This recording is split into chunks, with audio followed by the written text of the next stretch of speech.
اگر آپ کے اندر دو نشانیاں پائی جائیں تو آپ سمجھ لیں کہ آپ کا روزہ قبول ہو گیا ہے، اور جو بھی آپ نے رمضان میں عبادتیں کی ہیں، رمضان میں روزے رکھے ہیں، ان تمام عبادات کو اللہ تبارک و تعالیٰ نے اپنی بارگاہ میں قبول فرما لیا ہے۔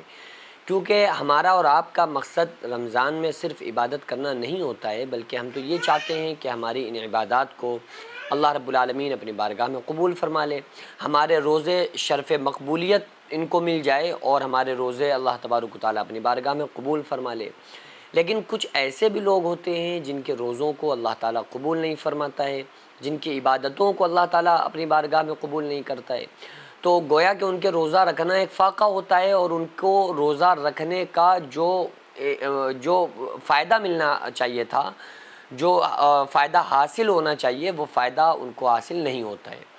تو سب سے پہلے ہم یہ سمجھ لیں کہ آخر کن وجوہات سے، کن وجہوں سے ہمارے روزے مقبولیت کے درجے تک نہیں پہنچتے ہیں۔ روزے میں اور نماز میں، عبادات میں اور روزے میں ایک بہت بڑا فرق ہے۔ وہ فرق یہ ہے کہ قیامت کے دن ہر انسان کے جو اچھائیاں ہوں گی، بھلائی ہوں گی، ان کی نیکیوں کا صلہ اللہ تبارک و تعالیٰ فرشتوں کے ذریعے سے دلوائے گا، لیکن روزے کا اجر خود اللہ تبارک و تعالیٰ اپنے ہاتھوں سے اپنے بندوں کو عطا فرمائے گا۔ یہ بہت بڑا اعزاز ہے ان لوگوں کے لیے جو روزہ رکھتے ہیں، اور ظاہر ہے کہ وہ لوگ جن کے روزے قبول ہوتے ہیں۔ صرف عمل کرنا بڑی بات، بڑا کام نہیں ہوتا ہے، بلکہ اس کو اللہ تبارک و تعالیٰ قبول فرما لے تو وہ کام بڑا بن جاتا ہے، وہ عمل قبول ہو جائے تو پھر وہ عمل بڑا بن جاتا ہے۔ اب سب سے پہلے یہ سمجھنا پڑے گا، یہ سمجھنے کے لیے کہ ہمارے روزے قبول ہوئے یا نہیں ہوئے، تو یہ سمجھنا پڑے گا کہ روزے کا مقصد کیا ہے۔ تو اگر اس روزے کے مقصد تک ہم پہنچ گئے تو پھر ہمیں یہ سمجھ میں آ جائے گا کہ ہمارے روزے اللہ تبارک و تعالیٰ نے قبول کیے ہیں یا نہیں کیے ہیں۔ یہ تو خود آپ پھر سمجھ لو گے کہ ہمارے روزے قبول ہوئے یا نہیں ہوئے۔ اللہ تبارک و تعالیٰ نے جہاں پر روزے رکھنے کا حکم دیا ہے نا قرآن کریم میں،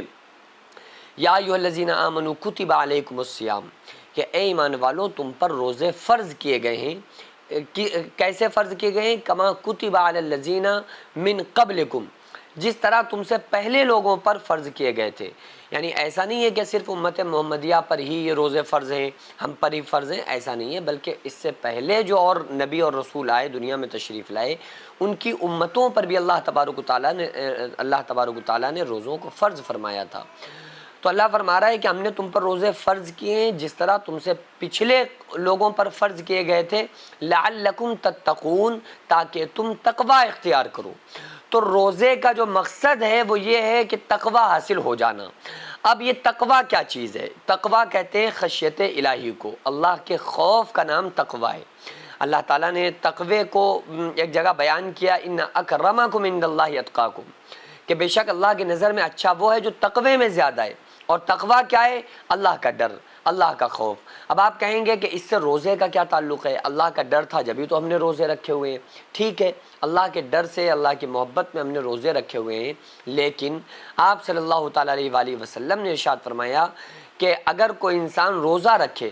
اور گناہ کے کاموں کو نہ چھوڑے، یعنی روزہ بھی ہے نمازیں چھوڑ رہا ہے، روزہ ہے اس نے غیبت کرنا نہیں چھوڑا، روزہ تو ہے لیکن نمازیں نہیں پڑھ رہے ہیں، روزہ تو ہے چغلی کر رہے ہیں، روزہ تو ہے اور گناہ کے کام کر رہے ہیں، گالی بک رہے ہیں، برائی کر رہے ہیں، لوگوں کا مال ہڑپ کر رہے ہیں، یعنی کہ وہ روزہ رکھنے کے بعد بھی اگر گناہوں سے نہیں بچ رہے ہیں